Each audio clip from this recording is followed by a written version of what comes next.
Duolingo, so the language learning app that you probably know about.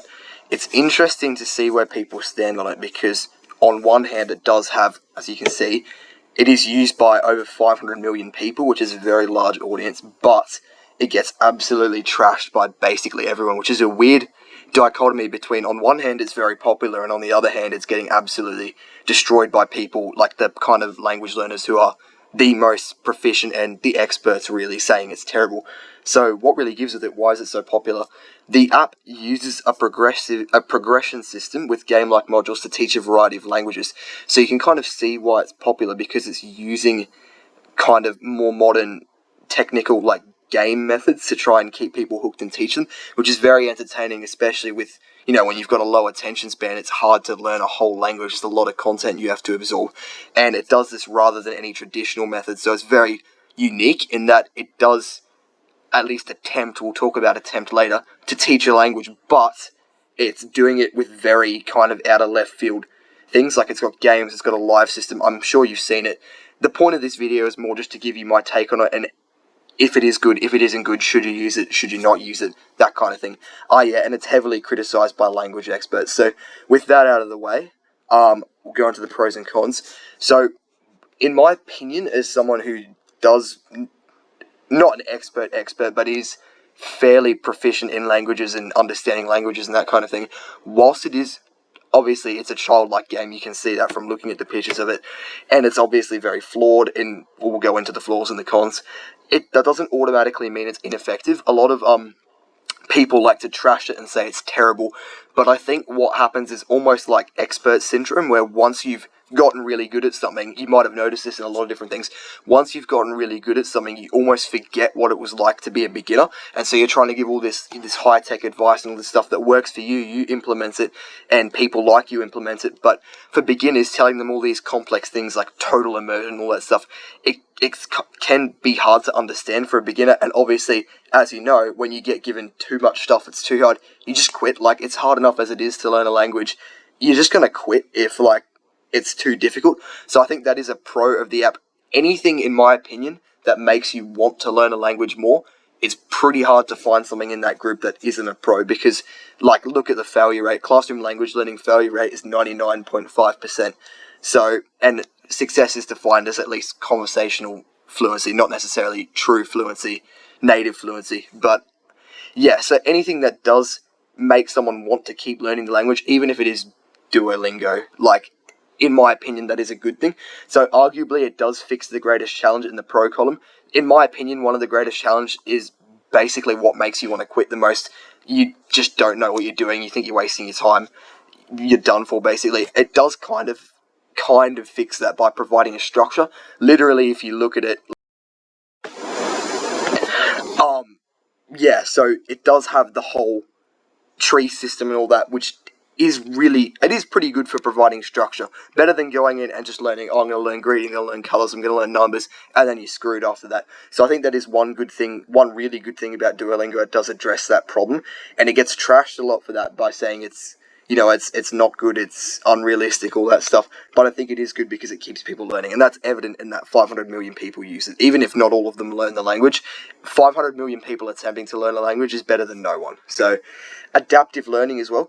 This one it's getting better, as in, because the app has an artificial intelligence and it's technological rather than a book or something, it can kind of, using the app, it gets you to, it gives you questions that you're getting wrong consistently, so it kind of tries to throw stuff that you're not as good at you to learn better, which is good in theory, which is really good in theory, because practicing something that you're bad at more than just, winning the things you're good at is obviously better for learning. Your brain grows more, you're going to become better at the language, so that is a good thing.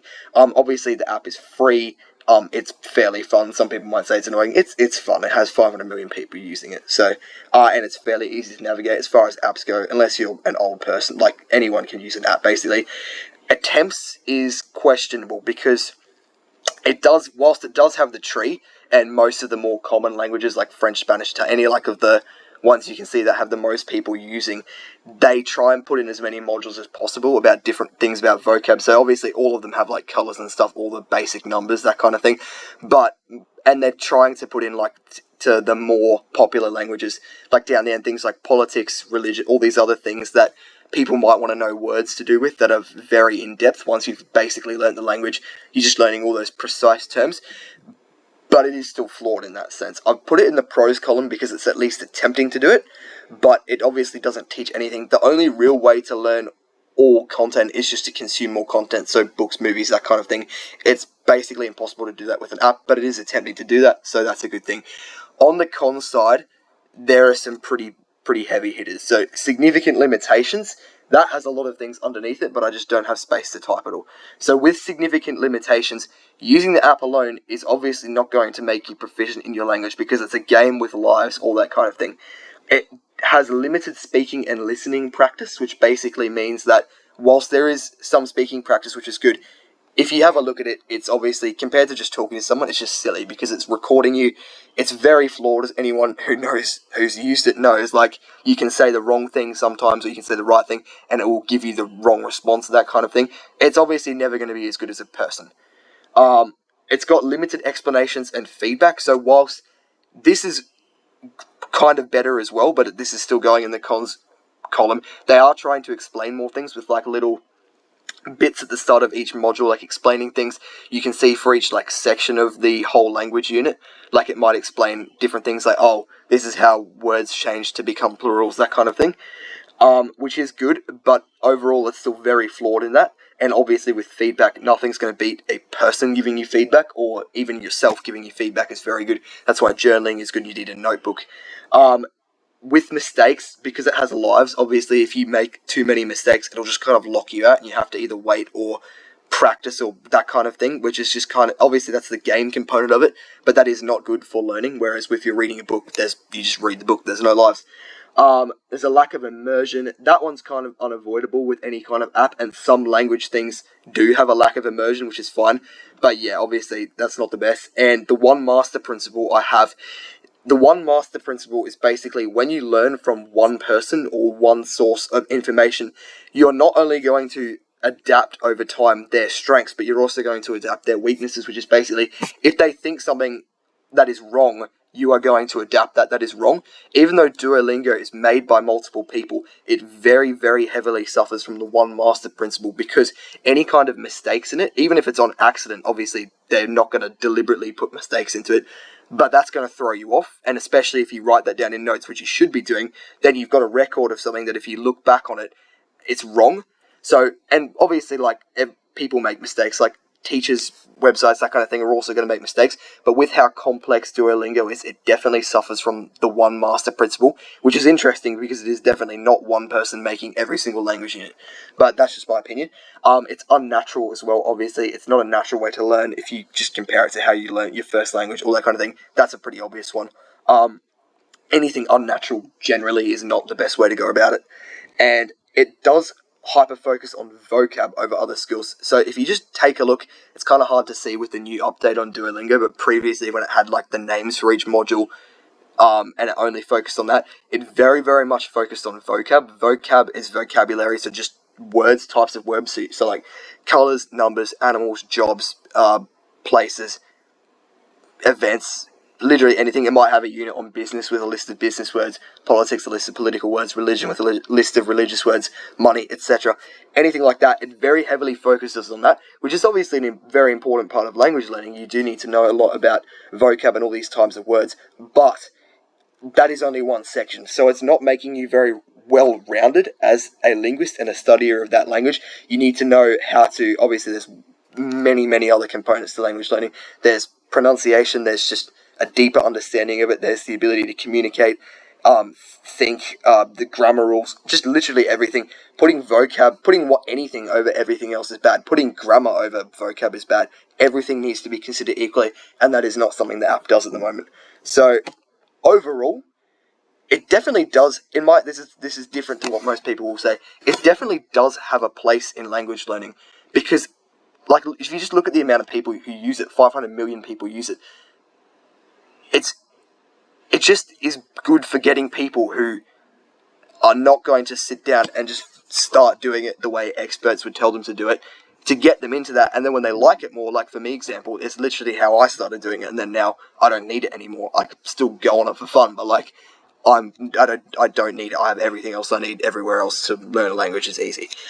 And yeah, it can't be used exclusively though. Even for beginners, you will not become proficient in the language if you only use it. You need to be using other things as well, which I will talk about in future videos. But yeah, any like websites, books, teachers, all that stuff, that comes first over an app. So a positive of the app is it can make language learning and practice fun, especially for beginners who will quit easily. I've just got as a note here, the high amount of usage it's basically, you can't really argue against the fact that it's popular. Even anyone who says that Duolingo is bad, if you just look at the amount of people who use it, that obviously suggests there is something positive about it. And compared to classroom language learning, it's interesting because, like, in school, language learning in school, which everyone knows is terrible, has a 99.5% failure rate on average. So basically, out of everyone who goes in, say, 1,000 people go in, 99.5%, that would mean what, about 5 of them actually learn it out of 1,000? Is that right? I'm not sure. Maybe. I can't do math under pressure. But yeah, it basically means 0.5% of people who actually try classroom language learning are going to learn it. And that's not considering for things like, oh, maybe they already knew some of it before they went there. Like if you're learning Japanese and there's someone in your class who's Japanese, that barely counts. But that would be considered someone who's successfully learned the language. So as far as Duolingo goes, even though it's not actually fully teaching the language, if you compare that to completing the language tree, then it does kind of have a decent-ish success rate in getting people to do it. Bad, obviously there is a lot of them, but it's very limited, as any app would be in trying to teach you a language. No app is really going to ever be able to teach you how to do it. Anyone not a beginner anyone not a beginner can definitely teach themselves quicker without it. If you know what you're doing and you have someone you can talk to, even if you hire them online, just to practice with, and obviously you're just teaching yourself from websites, you know the list of things you need to learn, all that things. And I've just got advanced learners can have a bit of fun with it, even though it's in the bad section. It's not really bad. You can have a bit of fun with it, speed running it for fun, like especially if you've already learned the language and you're like, oh, let's go on to Duolingo and just smash the whole thing. Like you can take a placement test, I believe it's what it's called, where it puts you where, if you already know something, it puts you where it thinks you should be to start learning rather than the start. So if you've already learned it, you can I'm going to take the placement test and just see if you can do it in less than a minute and complete the whole thing, which is kind of funny. I've done it before. It's a lot. But anyway, yeah, that's the app. It's not too bad, but it's definitely not the best thing and the only thing you should be using. But yeah, anyway, that's all. Thank you.